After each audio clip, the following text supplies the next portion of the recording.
Друзья, всем привет! В этом видео вместе с вами распакуем посылочку с полезностью для орхидей. Но прежде чем сделаем распаковку вот этой вот посылочки, тут должно быть много интересного, ну, по крайней мере, для меня. Мы вместе с вами сделаем обзор вот этой вот орхидеи. Это, наверное, рекордсменка на сегодняшний день по самому ленивому уходу за этой орхидеей.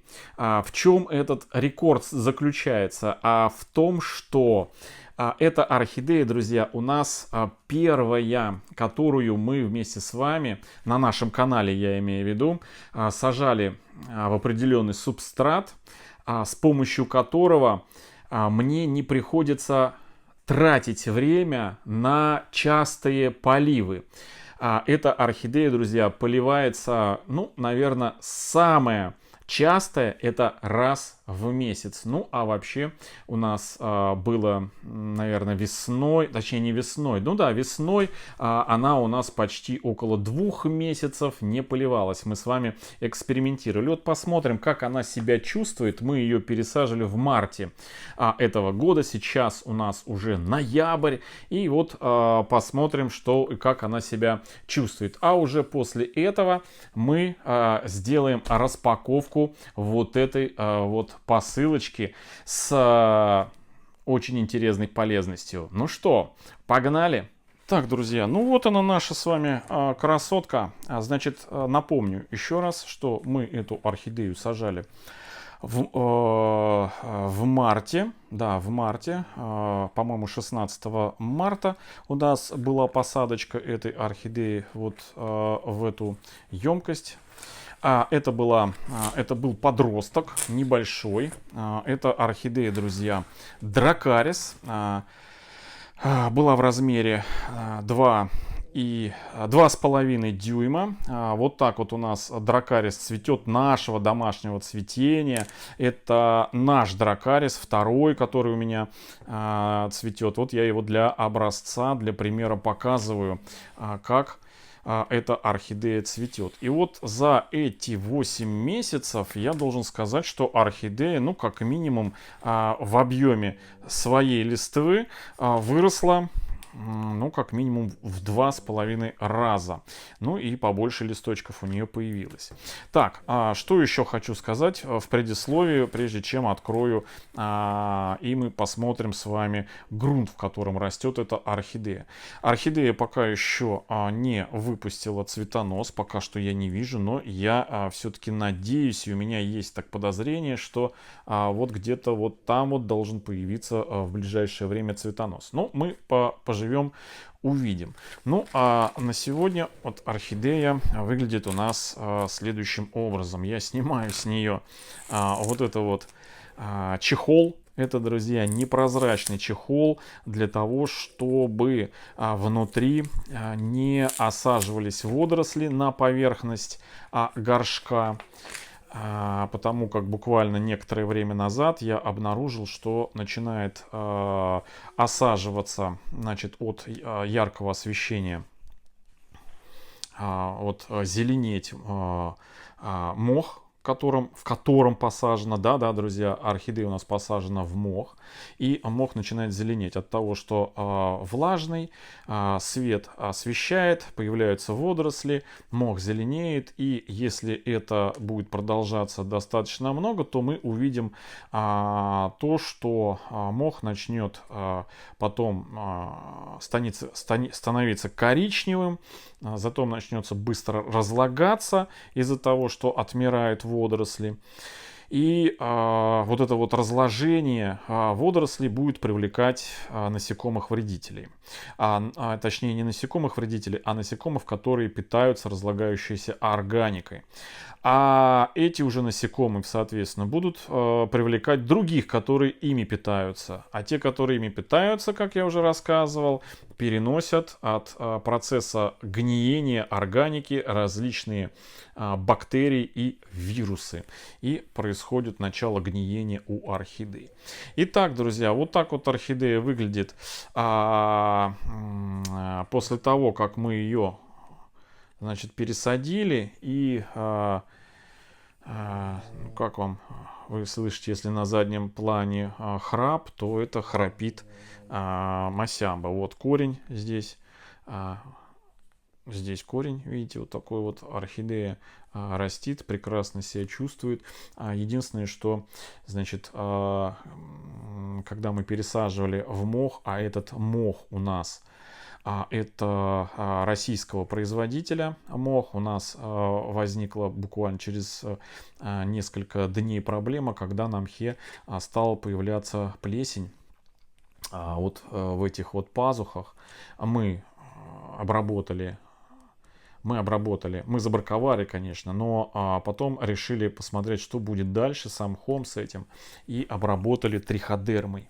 Триходерма с одного раза прям все проблемы порешала. У нас еще в проекте, значит, принимала участие еще одна орхидея, которая называлась розовое яблоко, орхидея миди. Мультифлора тоже. Мы ее разыграли в этом году, по-моему, да? Ну да, в этом году мы ее разыграли, оставили одну орхидею для дальнейшего наблюдения и что будет дальше. И дальше у нас вот такая вот картина. 8 месяцев в мхе ханты-мансийского мха сфагнума. Это мох, который был у нас, значит, спрессованный. Вот такая вот, друзья, картина. И, значит, еще раз хочу сказать, что полив этой орхидеи, и вот сейчас еще рано ее поливать, полив этой орхидеи за счет того, что орхидея растет в мхе, очень-очень как бы облегчает труд на самом деле, потому что обычно я в летний период орхидеи поливаю. Именно в летний период я поливаю раз в неделю, раз в 10 дней, ну, потому что сухой воздух, жара. И вот с учетом этого, эту орхидею я поливал один раз, ну, в месяц. Да, друзья, один раз в месяц. Значит, в осенне-зимний период, когда у нас становится, ну, прохладно, то эта орхидея поливается раз, ну вот как минимум раз, точнее не как минимум, как максимум раз в 1,5 месяца. То есть очень удобно и практично. Мне очень нравится. Вот. Вот такая вот, друзья, картина на сегодняшний день. Ну, я всегда рассказывал в видео, что одним из, наверное, хороших средств продления жизни мха и любого другого органического грунта, в который сажаем орхидеи, это триходерма, которая своей жизнедеятельностью, тоже грибок, но своей деятельностью она подавляет другие патогенные грибки, не вредя непосредственно растению, не вредя вот грунту, в котором она селится. Ну вот, друзья, вот такая вот у нас на сегодня такой вот дракарис. Вот так он себя чувствует. И орхидея прекрасно, по-моему, ну вы сами все видите. Вот, сами все видите. 8 месяцев назад это был подросточек. Вот с такими вот маленькими листьями у нас есть отдельный плейлист, который так и называется. Российский мох сфагнум. И вот там есть и видео про наш с вами проект, в котором мы сажаем орхидеи в мох. Ну а вопрос, друзья, значит, с позеленением и с водорослями в горшках решается довольно-таки просто. В летний период, когда много солнца, например, если у вас стоят горшки в прозрачных кашпо и на подоконниках, то вопрос решается вот какими-то вот такими вот вещами. Это какой-то нашел я под рукой, был у меня пластик, какая-то пленка, два кусочка, я склеил их, и получился вот такой вот быстросъемный чехольчик такая. Вот, очень удобно. Прям просто. Без всяких вот. Это обычный малярный скотч, которым раз прикрепил такого многоразового использования. потому что липкая лента, она слишком сильно прилипает, потом ее замучишься отдирать, а с малярным скотчем раз-два и все. И вот так у меня орхидея стоит, вот, и очень даже практично. Ну, посмотрим. К сожалению, я спохватился поздно, уже успел схватиться зеленью мох под прозрачными стенками вот этого горшка, но все равно продлевать жизнь мы ему будем вот за счет того, что черную дадим ему оболочку, и заодно у нас орхидея будет участвовать в таком своеобразном проекте темных горшков, который у нас, кстати, идет на канале, где мы выращиваем орхидеи в непрозрачных горшках, и где корни колосятся, как щупальцы у кальмаров. Ну а самая продолжительная, друзья, посадка в мох сфагнум на сегодняшний день у нас на канале, которая ныне сейчас орхидея растет в этом мхе, ну точнее не в этом мхе, а вообще в мхе сфагнуме, это вот эта вот орхидеечка, которая уже, это мини-орхидея Red Lip, которая переросла в мультифлору. Она в этом мхе уже находится у нас около 4 лет. Буквально несколько дней назад про эту орхидею выходило видео. На примере этой орхидеи было видео, как пошагово, прям вот подробно посадить орхидею в моховое гнездо, в мох. И вот эта орхидеечка выступала у нас в качестве примера, когда я ее пересаживал в начале 2019 года. Вот такая вот орхидеечка Red Lips живет и здравствует, выпускает цветоносы, готовится к цветению. Каждую неделю я собираюсь ее пересадить. И каждую неделю я забываю, друзья. Но надеюсь, что когда она зацветет, а сейчас она уже скоро зацветет, сейчас я уже, конечно, не буду ее пересаживать, дождемся ее уже цветения, немножечко она подцветет, и тогда мы вместе с вами ее пересадим. Во что и как, это уже будет другая история. Ну а пока ее история продолжается именно в мхе. Ухаживать за такой орхидеей в мхе, это, друзья, одно удовольствие на самом деле. Ну что, приступим к распаковке. Убираю Дракарис, убираю мини Red Lip и посмотрим, что у нас в этой посылке. Ага. Так, немножечко я вот так вот, чтобы вам было видно хорошо. Вскрываем, друзья. Тут у нас такая необычная упаковка. Ну, наверное, те, кто уже сведущ, те уже видят по отправителю из Ханты-Мансийского автономного округа Югра, уже понимают, что у нас за посылка, какого содержания. А это, друзья, посылка у нас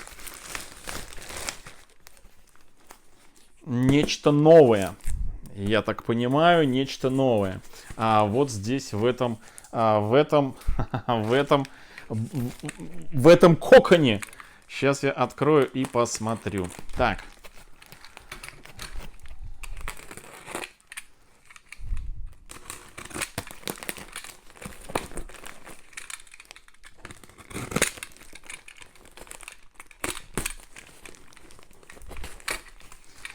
Так. Прям упаковано очень хорошо. Ну, по наклеечке, наверное, уже вы видите, что здесь такое. Стоит значок. Такая оберточная пленка. О,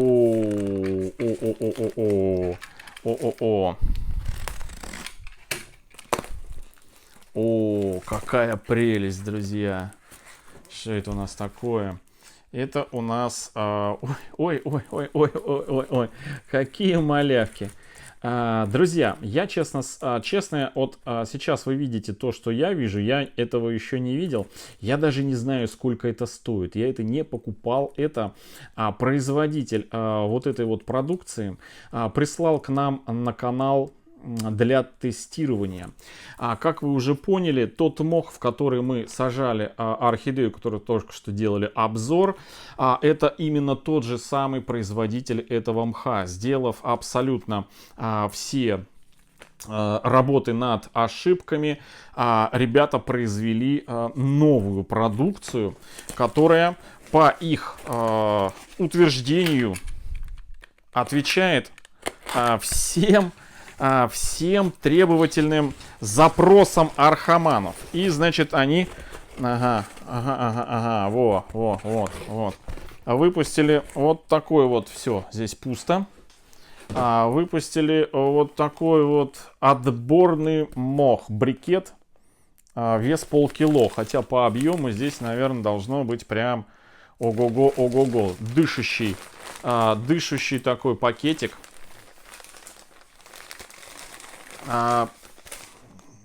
Я, честно, прям вообще, я